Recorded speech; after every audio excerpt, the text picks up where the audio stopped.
परिणति में ही रम कर अब सम्यक दर्शन पाओ। निज परिणति में ही रम कर अब सम्यक दर्शन पाओ। ऐसे तो हो हमारे भगवन है। सर्वप्रथम चक्रवर्ती प्रश्न पूछ रहे हैं। सौधर्मेंद्र। हे प्रभु, यह जीव संसार में क्यों दुखी है?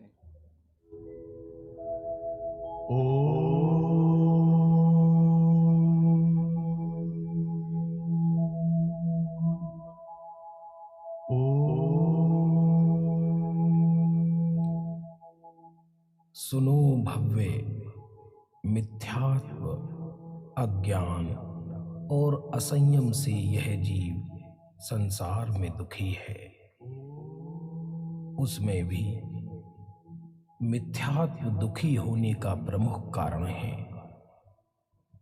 84 लाख योनियों में अपने आप को भूलकर यह जीव दुख उठाता हुआ संसार में भटक रहा है, नरक निगोद के कष्ट उठा रहा है।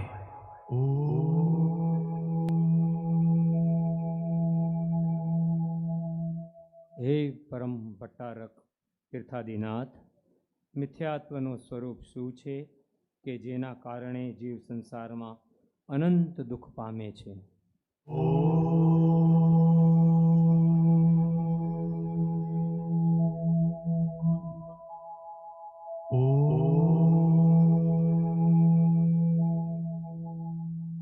सुनो भव्य, निजात्मा को भूलकर देहादि परद्रव्य को अपना मानना, देहादि परद्रव्य में एकत्व करके परिणमित होना ही मिथ्यात्व है।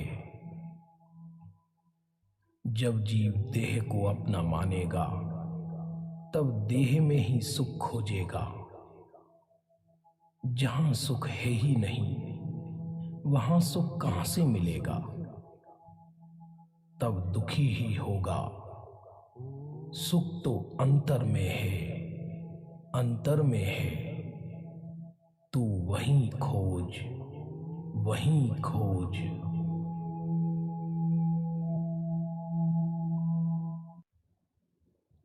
हे धर्मपिता, शाश्वत सुखी होने का उपाय क्या है?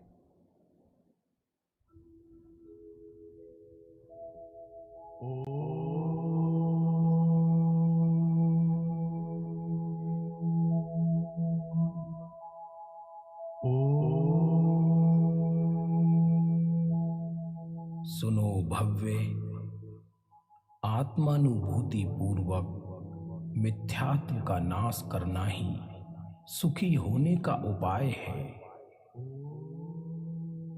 आज तक इस जीव ने दुनिया में दुखी होने के ही सारे कार्य किए हैं, पर आज तक आत्मा का अनुभव नहीं किया।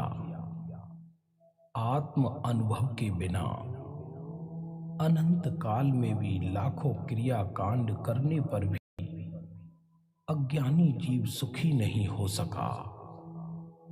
मात्र अभिमान बढ़ाकर नीच गतियों में कष्ट उठाता है। हे अकारण करुणानिधि, यह आत्मा अनुभव क्या है जिसके होने पर जीव देवों द्वारा पूजनीय और जिनेश्वर का लघुनंदन कहा जाता है?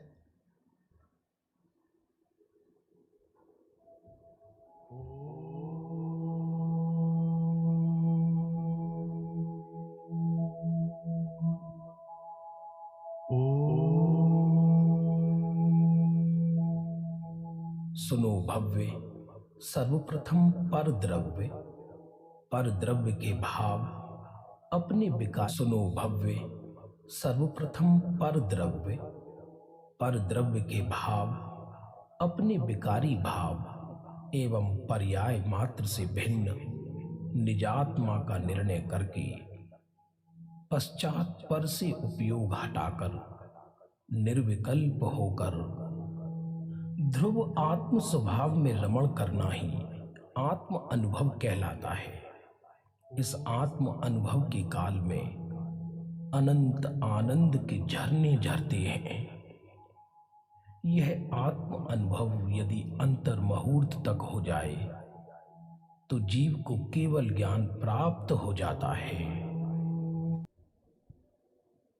हे त्रिलोकीनाथ, यदि परद्रव्य में सुख नहीं है, एक आत्मा में ही आनंद है, तो विश्व के जीव पंचेंद्रिय विषय भोगों में क्यों आनंद उठा रहे हैं?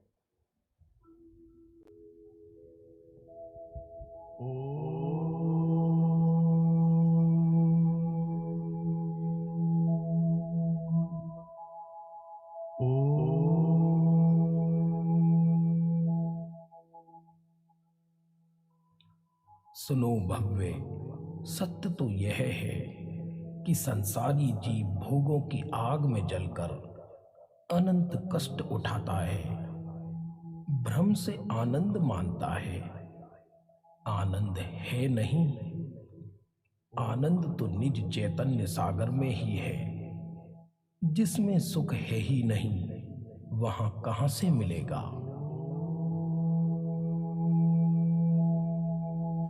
हे परमयोगी, यदि आत्मा में सुख भरा पड़ा है तो जीव संसार में दुखी क्यों है और सुख दुर्लभ क्यों है?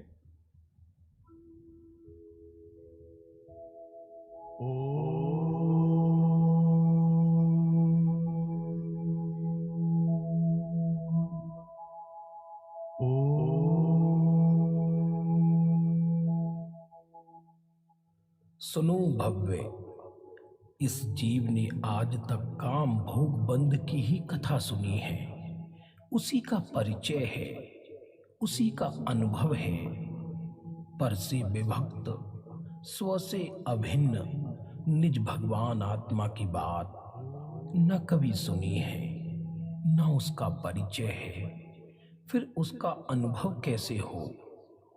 जब आत्म अनुभवी नहीं तो सुख प्राप्त होना असंभव है। हे चिदानंद भोगी, क्या मात्र आत्म अनुभव से जीव को मोक्ष प्राप्त होगा? मुनि धर्म धारण नहीं करना पड़ेगा?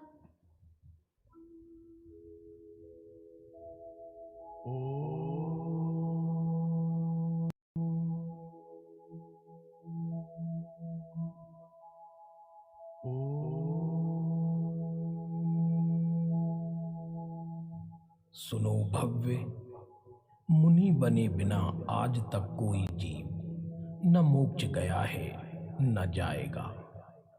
पर सत्य यह है कि प्रचुर आत्म अनुभवी ही यथार्थ में मुनि होता है।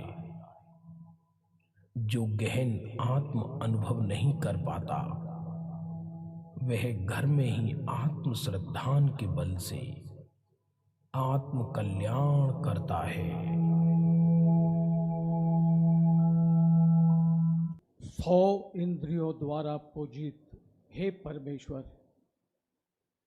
आपके द्वारा सत्य उद्घाटित होने पर भी, सबको वो सुनने पर भी सभी जीवों का पर जीवन में परिणमन क्यों नहीं होता है?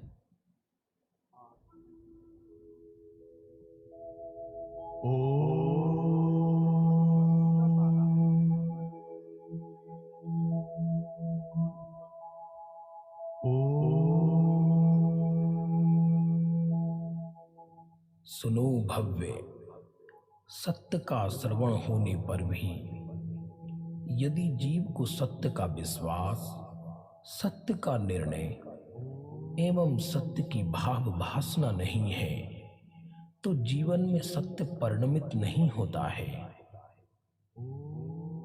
जिस प्रकार एक बालक रत्नों से खेलता हुआ उसके मूल्य से अनजान है, उसी प्रकार अज्ञानी पूर्व पुण्योदय से सत्य का श्रवण करने पर भी सत्य से अनजान है, विमुख है।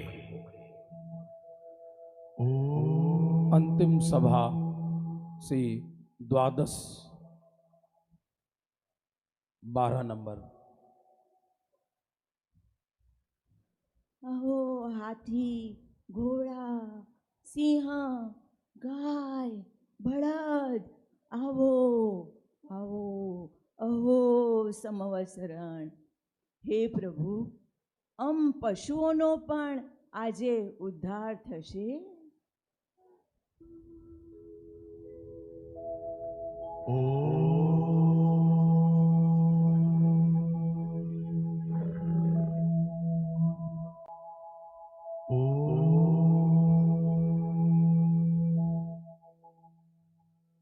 सुनो भव्य, कोई जीवात्मा पशु, स्त्री, नारकी या देव नहीं होता। रत्न का टुकड़ा मखमल की थैली में रहे या टाट के कपड़े में, वह तो रत्न ही रहता है। देह रागादि पुण्य पाप से भिन्न अपने ज्ञान मात्र आत्मा को पहचान, तो तू भी हम जैसा परमात्मा ही है।